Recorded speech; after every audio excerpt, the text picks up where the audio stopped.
Mary, are you sure about this? My best friend, Lucy, asked as we sat in my small, but cozy living room.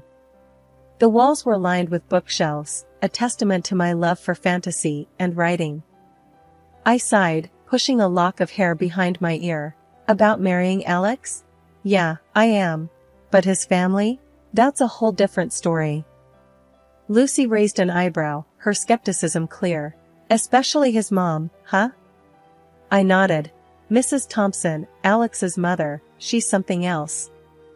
Always prying, always judging. And don't get me started on the wedding plans.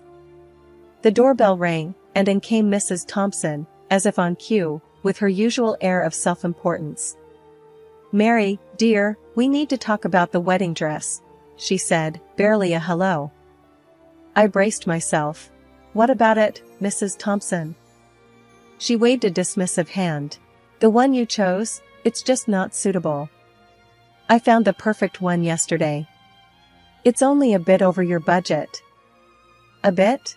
I asked, dreading the answer. Well, it's double your budget. But it's worth it, she declared, her tone leaving no room for argument. I exchanged a helpless look with Lucy. Mrs. Thompson, I can't afford that. Nonsense, she snapped. It's your special day. You can cut corners elsewhere. This dress is a must. Feeling cornered, I reluctantly agreed. It was easier than arguing. The next day, we went to the bridal shop. The dress was indeed beautiful, but the price tag made my stomach churn. As I tried it on, Mrs. Thompson gushed over how stunning I looked. It's settled then, she said, clapping her hands together. We'll take it. I hesitated. But the price, Mrs. Thompson. Don't you worry, she interrupted, I'll help you out. Consider it my gift to you. Relief washed over me. Maybe I had misjudged her. Fast forward to the wedding day, the dress was a hit. Everyone complimented me, and I felt like a princess. But after the wedding, when I approached Mrs. Thompson about the dress payment, she conveniently forgot her promise. Mary, dear, I never said I'd pay for the whole thing. I said I'd help. You know, with the choosing. I was flabbergasted. But you said. She waved me off. You must have misunderstood. Anyway, it's done now. No use crying over spilt milk. I stood there, feeling cheated and foolish. Lucy was right. I should have been more careful. It was a Thursday, just like any other, except it wasn't. I was in my home office, the smallest room in the house, cluttered with my writing stuff. The only place where I could find some peace, or so I thought. The sound of the doorbell shattered the quiet. I knew who it was without even looking. Mrs. Thompson had this habit of showing up unannounced, as if our house was a public park. Mary, dear, I'm here, she bellowed from the living room, not bothering to wait for me to answer the door. I took a deep breath, preparing myself for the ordeal ahead. Hi, Mrs. Thompson, I greeted, trying to sound pleasant. Oh, there you are, hiding in your little room, she said, peering around with a look of disdain. You really should get out more, dear. I forced a smile. I'm actually quite busy with my writing. Writing, schmitting. She waved her hand dismissively. You need to live a little. Now, where's the remote? I want to catch my show. As she plopped onto the sofa, turning on the TV, I couldn't help but feel a surge of irritation. My home was turning into her daytime retreat. Mrs. Thompson, I was hoping to get some work done today, I said, trying to sound firm yet polite. She looked at me, her eyebrows raised. Oh, don't be silly. Your little stories can wait. I need to relax. You know, I save so much on my electricity bill coming here. I was at a loss for words. The audacity was astounding. And to make matters worse, she headed straight for the kitchen next. What's for lunch, Mary? I'm starving, she called out, rummaging through the fridge. I followed her, my frustration growing. Mrs. Thompson, I haven't prepared lunch yet. I was planning to eat later. She shrugged, pulling out ingredients. No problem, I'll make do with whatever you have.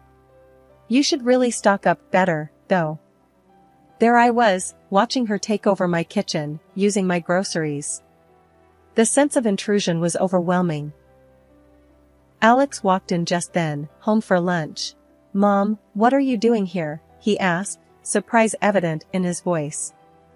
Just visiting, darling. Mary and I are having a lovely time. She lied smoothly. I glanced at Alex, hoping he'd say something, but he just shrugged and sat down, turning his attention to the TV. It was clear where he stood, or rather, where he chose to sit, firmly on the fence. The sun was setting, casting a warm glow into my small home office. The walls, lined with shelves of fantasy novels and manuscripts, seemed to close in on me as I sat there, typing away. My world of mythical creatures and grand adventures was a sharp contrast to the reality I was living. The door to my sanctuary burst open with a force that made me jump. Mrs. Thompson stormed in, her face twisted in a mix of disgust and irritation. Mary, what in the world are you still doing cooped up in here? It's like you're married to that damn computer. There's a real world out there, you know, she exclaimed, her voice laced with contempt. I sighed, pausing my typing. Mrs. Thompson, I'm working. This is my job, my career. She let out a derisive snort. Job? You call sitting on your behind all day, making up fairy tales, a job? That's the biggest load of rubbish I've ever heard. I tried to keep my voice steady. Writing is a legitimate profession. I'm a published author. It's not just a hobby. She rolled her eyes dramatically. Published, schmublished. All this nonsense about dragons and magic wands. It's child's play. Get a real job, contribute something useful to society. Her words were like a barrage of arrows, each one striking its mark. Before I could muster a response, my husband Alex walked in, his expression mirroring his mother's disapproval. What's the racket about? He asked, leaning against the doorframe. Your wife here thinks she's doing the world a favor with her silly stories, Mrs. Thompson said, waving a dismissive hand at my computer. Alex's gaze fell on me, cold and judgmental. Mary, Mom's right. This isn't a real job. When are you going to stop living in this fantasy world and do something worthwhile? I felt a knot form in my stomach. Alex, I am doing something worthwhile. I'm a writer. My books are sold internationally. He let out a cynical laugh. International? Please, don't make me laugh. How much do you even make from these so-called books? It's a joke. I clenched my fists, trying to control the rising tide of anger and frustration. My writing does contribute. It's not just about the money. It's my passion, my life's work. Alex shook his head, an expression of mock pity on his face. Passion won't pay the bills, Mary. It's time you grew up and got a proper job, one that pays regularly. The conversation was going in circles, their words cutting deeper each time. I felt like I was being suffocated, my dreams and aspirations trampled under their relentless criticism. Look, I don't need this, I finally said, standing up. I don't need to justify my career to anyone. Alex raised an eyebrow. Oh, so now you're getting defensive? Classic. When you can't face the truth, you just run away. I bit back a sharp retort, knowing it would only fuel their fire. Mrs. Thompson, sensing my defeat, added one last jab. Think about what we said, Mary. It's for your own good. You can thank us later when you're living in the real world. With that, they left, leaving me alone in my office, surrounded by my books, my work, my world. But their words echoed in the room, each syllable a reminder of how little they understood or respected me. I wondered how much longer I could endure this environment, where my aspirations were nothing but a source of ridicule. The future, once bright with possibilities, now seemed dim and uncertain. It was a typical Saturday morning, the kind that usually promised relaxation and peace. But for me, it heralded the start of the dreaded weekend ritual. The clock had barely struck 10 when I heard the familiar commotion at the front door. It was Susan, Alex's sister, with her 3 kids in tow. "Hey, Mary," Susan called out cheerily as she barged in, the kids already scattering to different corners of the house. "Hope we're not too early." I forced a smile, hiding my dismay. "No, not at all. Good morning, everyone." Susan, oblivious to my discomfort, plopped herself on the sofa. "Phew, what a week. I'm beat. The kids have been driving me up the wall. Thank God for Saturdays, right?" I nodded, a sense of resignation settling in. "Right. Would you like some coffee?" "That'd be great, thanks," she said, already engrossed in her phone. As I made my way to the kitchen, dodging toys and narrowly avoiding a collision with the youngest, I couldn't help but feel like an unpaid nanny and housekeeper. By the time I returned with the coffee, the living room resembled a war zone. Susan looked up, unfazed by the chaos. "Oh, Mary, could you whip up some of your pancakes? The kids are starving." It wasn't a request, it was an expectation. "Sure, I'll get started on that," I replied, my weekend plans vanishing like smoke. The kitchen became my battleground as I juggled pancakes, coffee, and managing the kids. Amidst the flipping and serving, Alex sauntered in, his expression sour. "Mary, why do you always buy these expensive ingredients? We need to cut down on expenses," he grumbled, eyeing the breakfast spread. I sighed, trying to keep my frustration in check. "Alex, your sister and her kids eat here every weekend. It adds up." He shrugged, dismissive. "Well, they're family. You can make do with less fancy stuff. Save some money." The rest of the day passed in a blur of cooking, cleaning, and catering to endless demands. By the time Susan herded her kids out the door, I was drained, both physically and emotionally. As I slumped onto the couch, Alex walked over, a frown on his face. "You know, you have to save some money on my nephews and my sister." I looked at him, incredulous. "Me? You're the one who never says no to her. And you criticize me for spending too much?" He rolled his eyes. "Just trying to help you manage better. You could learn to be more economical, you know." The irony of his words was almost laughable. There I was, running a weekend daycare and diner, and he was lecturing me on being economical. I wanted to scream, to tell him how unfair it all was. But I knew it would fall on deaf ears. The house was finally quiet, a stark contrast to the usual daytime chaos. It was my time, the only time I could dedicate to my writing without interruptions. The clock ticked past midnight as I settled into my office, the soft glow of the computer screen my only companion. As I lost myself in the world of my creation, the door creaked open. Alex stood there, his face a mix of annoyance and fatigue. "Mary, are you seriously still up? You know how much this will spike our electricity bill?" I exhaled slowly, trying to keep my cool. "It's the only time I have, Alex. You know how hectic it gets during the day." He leaned against the doorframe, his expression hardening. "Hectic? You mean, taking care of your family? That's what you're supposed to do, Mary. And this night owl routine, it's not helping. Think about the bills, for once." I couldn't believe what I was hearing. The bills? Really, Alex? That's your concern right now? Not the fact that I'm sacrificing my sleep, my health, to pursue my career? He rolled his eyes. "Career? You mean this little hobby of yours? Come on, Mary. Be realistic. You need to get your priorities straight." I felt a surge of frustration. This hobby of mine is important to me, Alex. It's my passion, my work. Can't you see that? He shook his head, dismissive. "All I see is unnecessary expenses and a wife who's more interested in her fantasies than her family." The hurt from his words was palpable. I stood up, facing him. My writing is part of who I am, Alex. I can't just give it up because you think it's impractical. He snorted. Impractical is an understatement. It's a waste of time and money.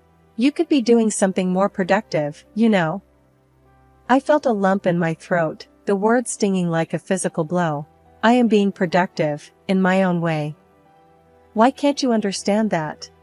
Alex shrugged, a cold, indifferent gesture. Maybe I would, if it actually brought in some real money. Until then, it's just a nuisance. With that, he turned and left, leaving me alone in the dimly lit room. The words on the screen blurred as tears pricked my eyes. I was struggling to keep my dream alive, and the person who was supposed to support me the most just didn't get it. The kitchen was stifling, the air thick with tension. I was stirring the pot when Alex came in, his mother, Mrs. Thompson, trailing behind him like a shadow. The news he dropped was like a bombshell. Susan and her husband are taking off for 2 weeks. They need us to watch the kids, Alex announced, a note of finality in his voice. I froze, spoon in hand.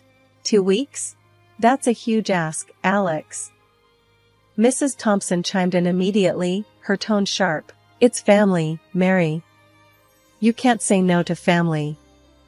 I could feel the frustration building up. But my writing, I have deadlines. I can't be a full-time babysitter. Alex scoffed, his voice dripping with sarcasm. You're writing? Come on, Mary. It's not like you're penning the next bestseller. Family comes first. I turned to Mrs. Thompson, seeking some support. Maybe the kids could stay with you? She recoiled as if I'd suggested something outrageous. Me? Look after 3 young ones at my age? Absolutely not. I've done my time raising kids. Desperate, I grasped at another solution. What about hiring a nanny then? Just for those 2 weeks. Both of them looked at me as if I'd grown a second head. A nanny? Mrs. Thompson spat out the word. Why waste money on that when you're already here? Alex nodded in agreement. Exactly. We're not made of money, Mary. You need to be sensible about this. I was incredulous. Sensible? You're asking me to give up 2 weeks of my life, my work, for free, and I'm the one who needs to be sensible? Alex's face hardened. It's not a negotiation, Mary. This is what families do for each other. You're part of this family, or have you forgotten? I felt a surge of anger. No, Alex, I haven't forgotten. But it seems like you've forgotten that I have a life and commitments of my own. Mrs. Thompson snorted.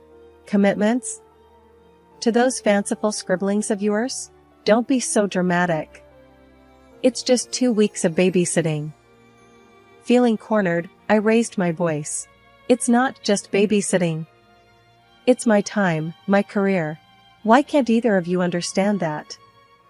Alex's expression turned cold. Because, Mary, in the real world, people don't get to live in their fantasy land. They make sacrifices. They do what's necessary for family.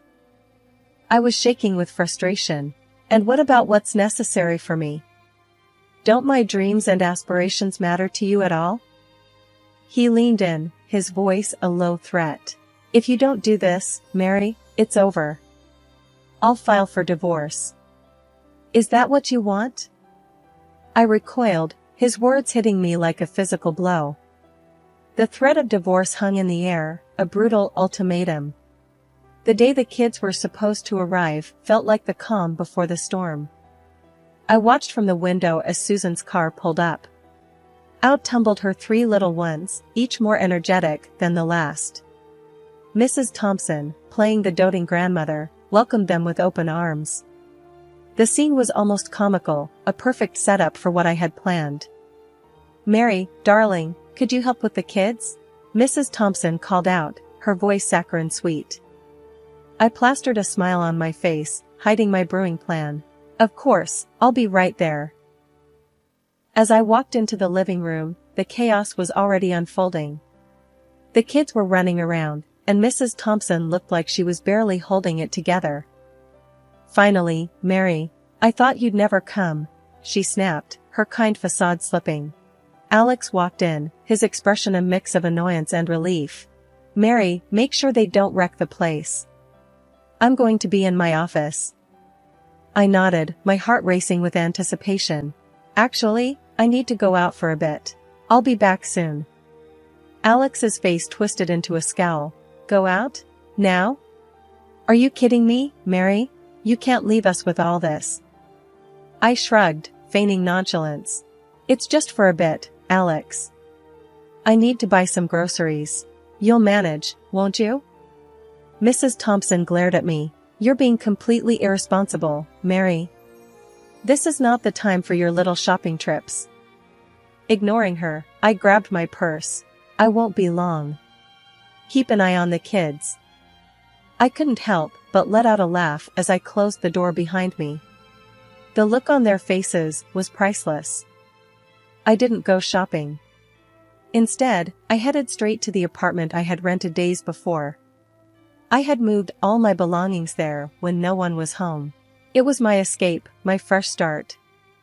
Sitting in my new, empty apartment, I felt a weight lift off my shoulders. The laughter, the sense of freedom was exhilarating. I was finally free from their suffocating grip. I knew Alex would find the divorce papers I left in my office. I imagined his shock, his anger, and I couldn't help but feel a sense of satisfaction. I had taken control of my life again. The phone rang incessantly, messages flooded in: Alex, Mrs. Thompson, even Susan. But I ignored them all. I was done with their drama, their selfishness. That night, I lay in my new bed, the silence a stark contrast to the chaos of my former life. I smiled to myself, thinking about Alex and Mrs. Thompson struggling with the kids. It was their turn to feel overwhelmed, to be pushed to their limits. The aftermath of my departure turned out to be more dramatic than any scene from my books. My phone buzzed constantly with updates from various friends who couldn't resist sharing the chaos unfolding at my former residence. One evening, as I sat in my new apartment, the phone rang with an all-too-familiar number. It was Alex, and from the background noise, I could tell the situation at home was far from under control. "Mary, you have to come back. These kids are monsters." Alex's voice was desperate, strained with frustration. I could hear the sounds of things crashing and children screaming. A smirk crept onto my face. "Really, Alex? Sounds like you're having a fun time." "This isn't funny, Mary. My mom is losing her mind, and I can't handle this alone," he pleaded. I leaned back, enjoying the sweet taste of retribution. "Well, Alex, you should have thought about that before. I'm not your nanny or your maid." There was a pause, and then he said, "I'm sorry, okay? I should have listened to you, respected your work. Please, just come back." The apology, so rare from Alex, didn't stir any sympathy in me. "Sorry doesn't fix everything, Alex. I told you what would happen. I'm done being taken for granted." I hung up, cutting off his protests. The satisfaction was short-lived, though, replaced by a sense of peace and freedom. A few days later, I met up with Lucy for coffee. "So, I heard Mrs. Thompson called Susan, demanding she come back early to take her kids," Lucy said, a mischievous glint in her eyes. I laughed, sipping my coffee.